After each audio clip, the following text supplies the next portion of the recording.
Emerald Podcast Series. Research that makes a difference.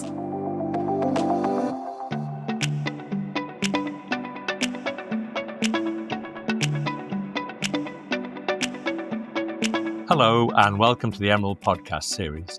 I'm Nick Wallwork, the Senior Commissioning Editor at Emerald for Business and Finance, and our guest today is Diana Joseph, co-author with Dan Toma and Esther of Open Innovation Works, successfully leveraging your external ecosystem for impactful change. Diana is a PhD, an entrepreneur, and a learning scientist who learned about corporate innovation in the field through years at companies like Adobe and Citrix. Diana is CEO of the Corporate Accelerator Forum and founder of Click, a startup accelerator for corporate partnerships, a preparatory engine for startups who need to create healthier deals with large organizations.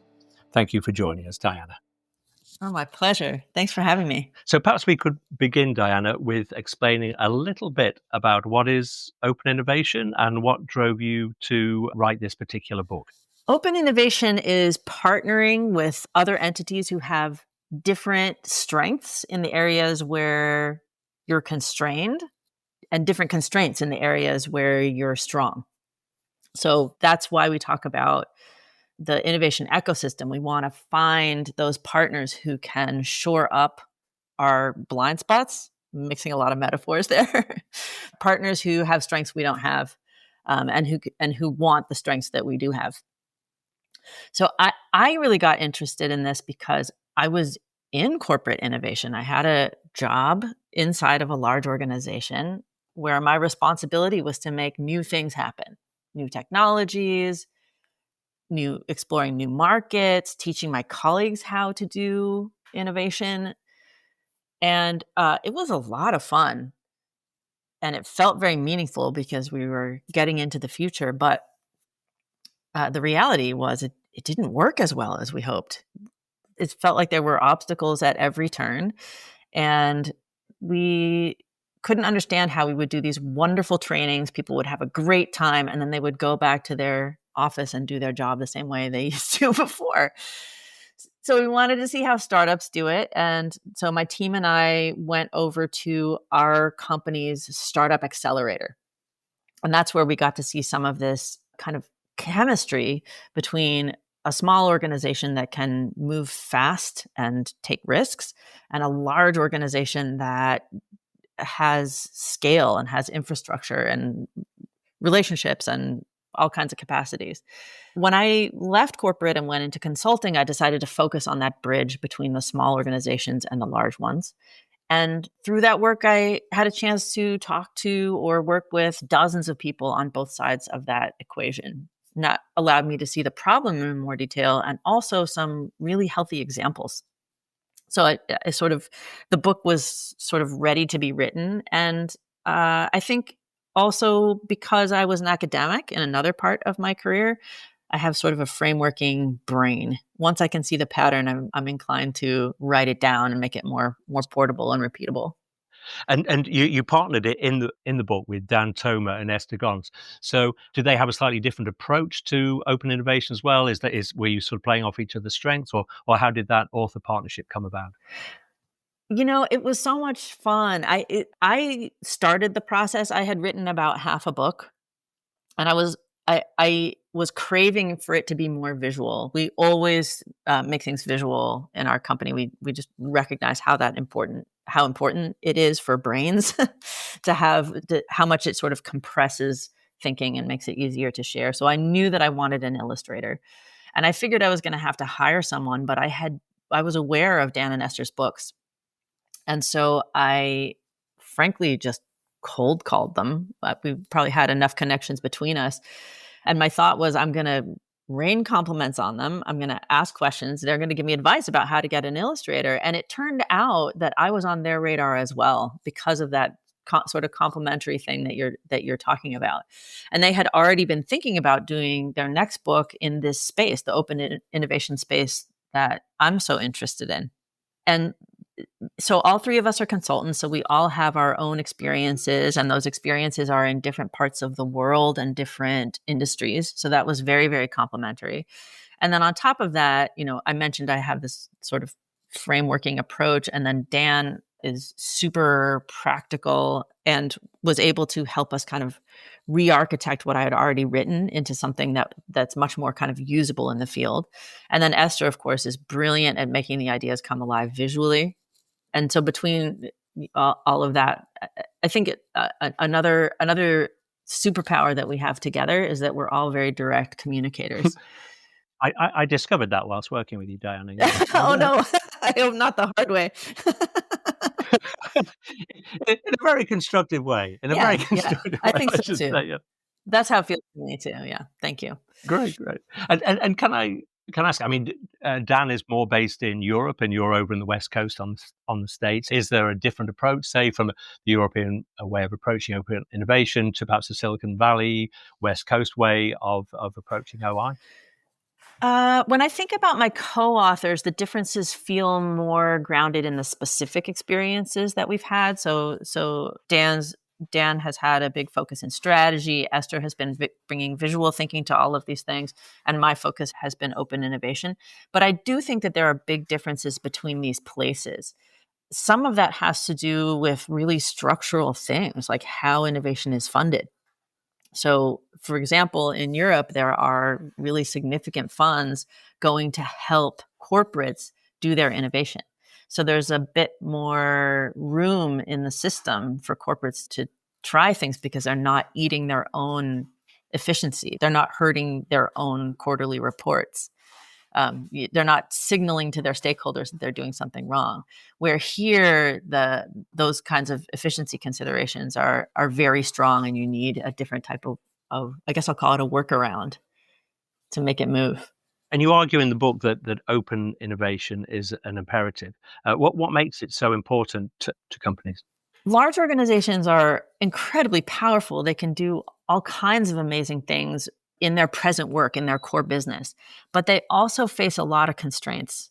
So they have regulations, they have reporting requirements, you mentioned that. They have taxes and like tax strategy considerations. And then there are internal constraints as well. In a large organization, you're supposed to be very, very aligned, and you have a job description that you have to follow. You have to prove you're meeting your metrics all the time. And some of those goals conflict with each other and stop innovation. I'll give you an example. Once my team designed a nifty little experiment to research some customer behavior by putting up a web page. But the brand department in the company caught wind of it, and they didn't want us to put the logo on it because it really was an experiment, and there was the possibility that it might not go well, and that could damage the brand. But at the same time, the legal department wouldn't allow us to leave the logo off because that would make it look like we were trying to do something secretive, and we could get ourselves into legal trouble in that way. So in the end, even though we would learn so much at such a low cost, we couldn't actually do the experiment. My colleagues in brand and legal weren't doing anything wrong. They were doing exactly what they needed to do for the core business, but it stopped us from doing the innovation part. Are there any industries that you'd say are particularly receptive to open innovation? Can it work across all industries? I do think it can work across all industries, and there are some that are more practiced at it. There's some where it's really core to the business. So you might be surprised by this one, but if you look at pharma, they have always partnered with outside organizations, with universities and with startups. They really want a faster organization like a startup or a more research-focused organization like a university to take the risks and validate the idea before the large company gets involved. Yeah, no, that was something I found interesting actually in the book, is that because when you first introduced the idea of OI, I mean, it was something that was quite new to me. I was thinking it would be more partnering with, smaller companies, startups, etc. But you were saying that actually universities can be very effective partners in an OI relationship. So that was something. Maybe you could just explain a little bit about how that dynamic works with universities and how that's slightly different from, say, a startup. Sure. So we're always looking for what can the complementary chemistry be between partners. And we'll maybe get a chance to talk a little bit more about what we recommend to the large company as a process for identifying what positions you have so you can see what partners you might match up with.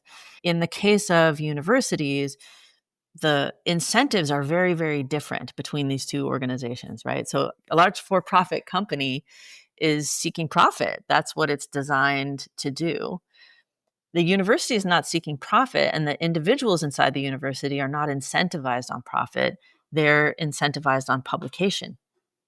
And so what that means is that they can look way farther out in the future. They can do experiments on things that will not be commercialized anytime soon, but could be very, very interesting as a large company prepares to commercialize things, as a large company tries to anticipate how things might move in a particular field in the future, whether that's a scientific field, a technology field, a business field. The university doesn't have to wait until they can sell it to explore it.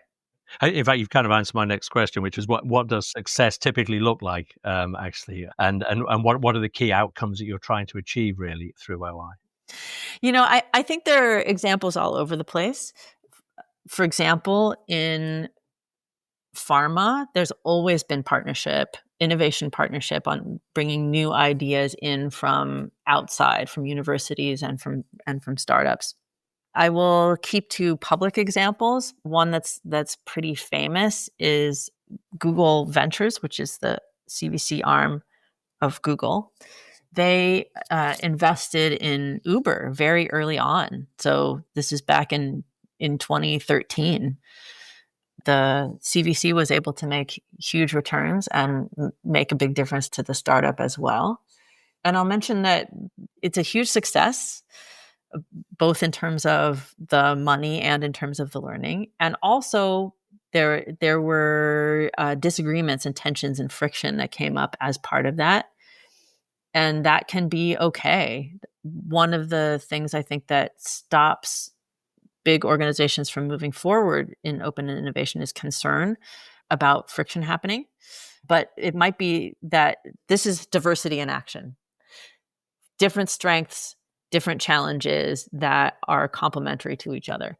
And so the tensions that arise in that might be the source of creativity as well. So we don't have to be afraid of that. It's interesting, actually, because I was thinking that you usually, when you have a strategy, that it was usually within certain industries, but that's between two very different companies. So in that particular example. That's a tricky example because Google is in everything. Yeah, I guess so. Yeah. No. Even most large organizations are not in everything the way that Google is. So I think, yes, we can cross industries, but really those are both data companies as well. Like that is the chain. Superficially, one is about cars and one is about computers, but actually Google would have stood to gain so much from understanding where people were driving and when they were driving. So it becomes about data as well. Yeah. And it makes a nice example of how the large firm was really strategic about what it was looking for. So instead of being really stuck in a category, being really committed to only partnering inside its own industry, Google thought about what they needed and went with a partner that could serve that need. And I think that is a lesson that any large firm can take. Is there a typical time frame that you would have in mind? What if you're initiating an OI strategy, or is it fairly open ended? I mentioned that we invite large companies to define what their positions are, and one of those positions is how long are we willing to wait for a return on this investment? Whether most of the partnership engines will start to return learning very quickly, weeks or months, but the time frame for returning money, like financial return on the investment, is longer. And then there's a whole range. So if you're going to invest in a deep tech company at an early stage, like a deep tech startup at an early stage so that you can see what they're doing and partner with them while their value is still low and be part of it as the value gets higher. That's going to take a long time, 5 years, 10 years, longer. If you're doing a series of tiny tests, like a chain of partnerships, we call that a prove out journey, where you're proving out, essentially validating against a series of related hypotheses, and you can stop anytime. Then you could potentially get value very quickly by doing market experiments in the field. And the trade-off there is it won't be as much. So we really invite firms to be really thoughtful about how much time they're willing to take, how long they really can wait before starting to get lessons, and how long they're willing to wait before getting money. I mean, you do say in the book that open innovation is not easy. Mm-hmm. So in your experience, where does it typically tend to break down, would you say? This one was a surprise for me. When I first started working with startups, I knew that a lot of partnerships break or don't turn out the way either side had hoped. I thought the breakdown was in the interface between the two organizations, right? Like the counterpart on the corporate side and the counterpart on, let's say, the startup side don't see eye to eye and they get divorced, right? But when we really started looking together with corporate leaders at specific active partnerships on the ground, we realized that the heart of the breakdown is usually deeper inside of the large organization. I think I alluded to it earlier.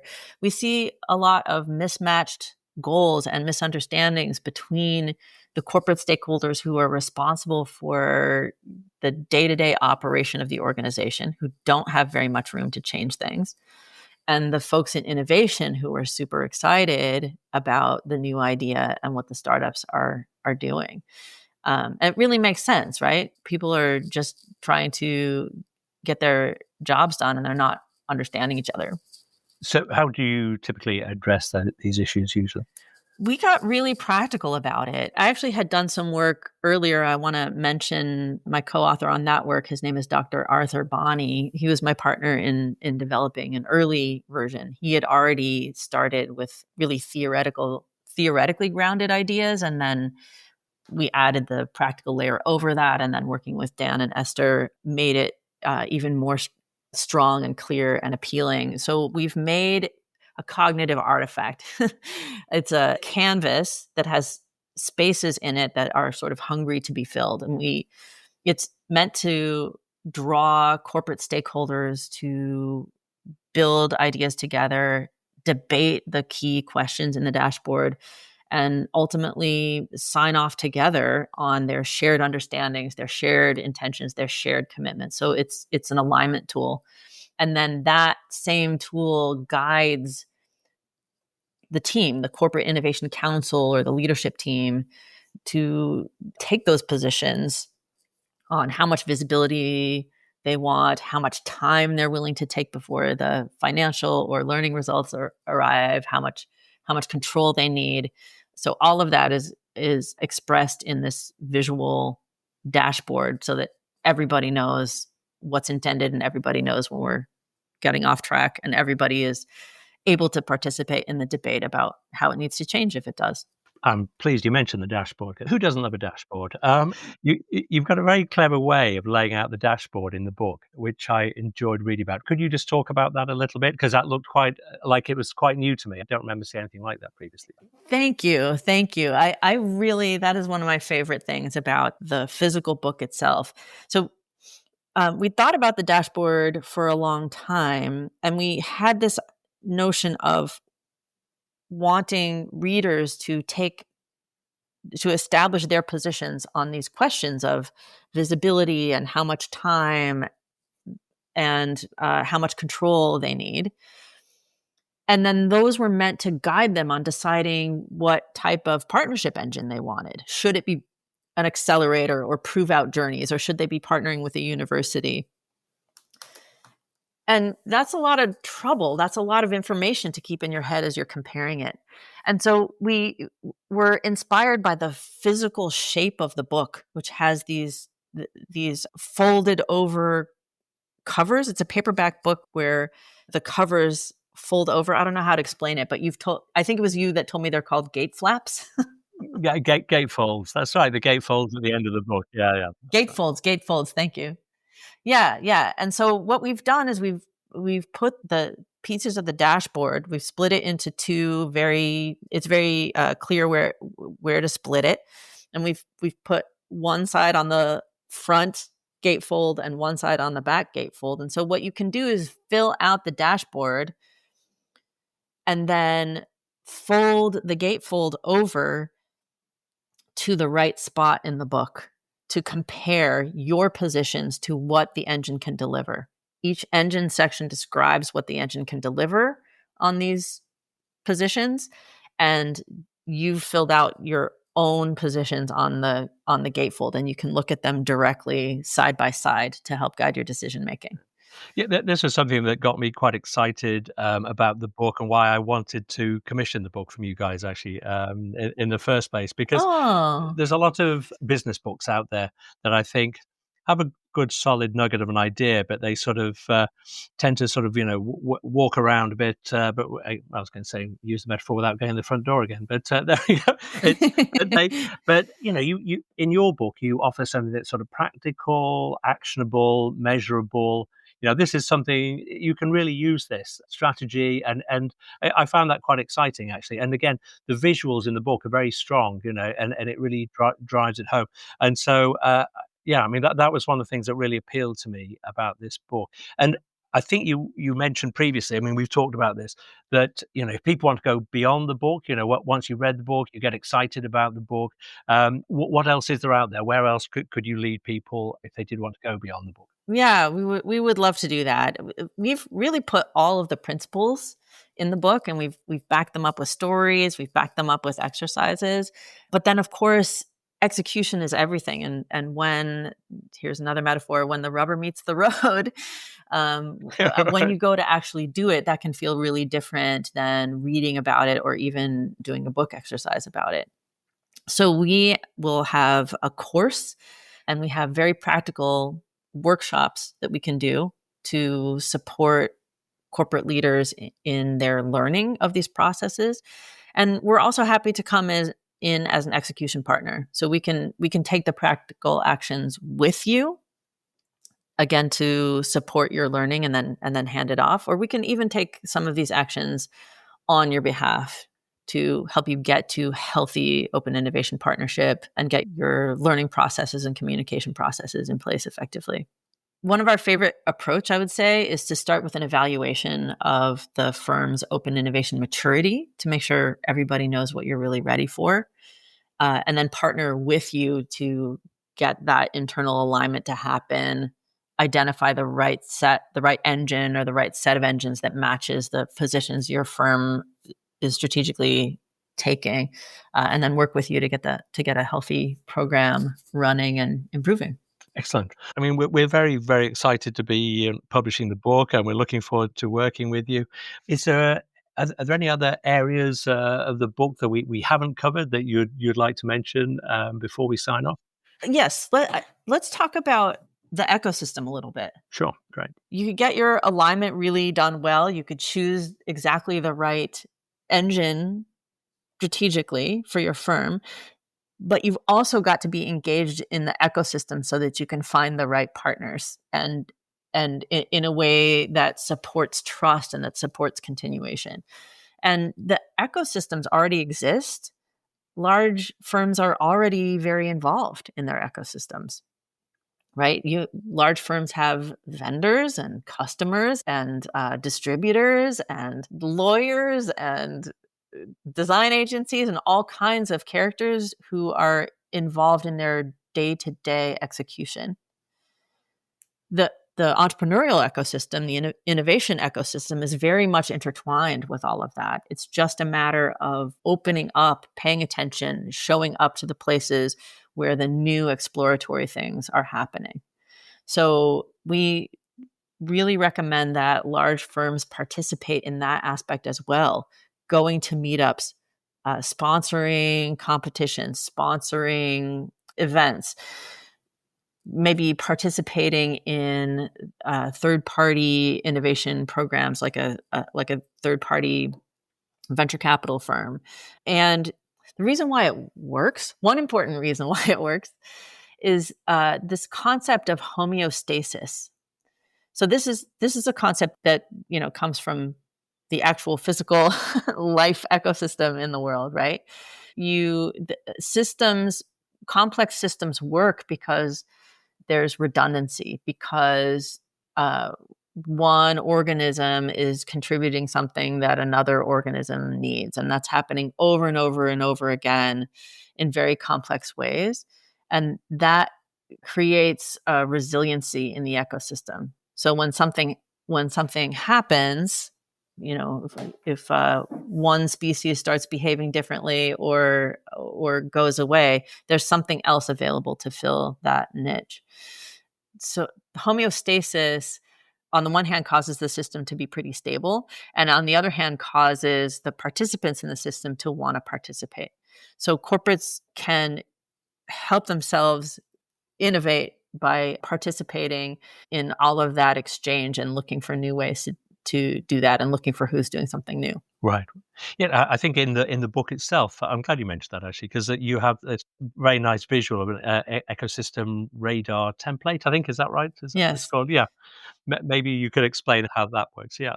As I mentioned before, ecosystems already exist, and often there's at least one, if not more than one, backbone organization. So this is an entity that's already devoted to making an entrepreneurial ecosystem healthy and keeping it healthy. So, for example, Boston and Cambridge has the Massachusetts Life Sciences Center. So you can explore, find out who's doing the work if you don't know already, and reach out.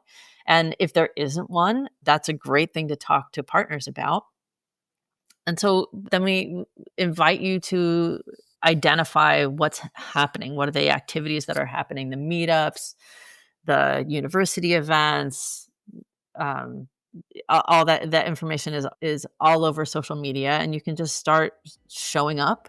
You can find out who's already been mapping the ecosystem, and then as you're identifying who the different players are, you can map out the existing connections and then use that to expose the gaps. What are the connections we need that we don't already have?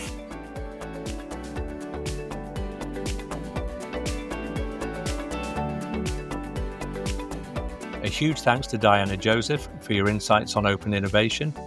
If you'd like to find out more, Diana's book, co-authored with Dan Toma and Esther Gons, is called Open Innovation Works, Successfully Leveraging Your External Ecosystem for Impactful Change, and it publishes in October 2025.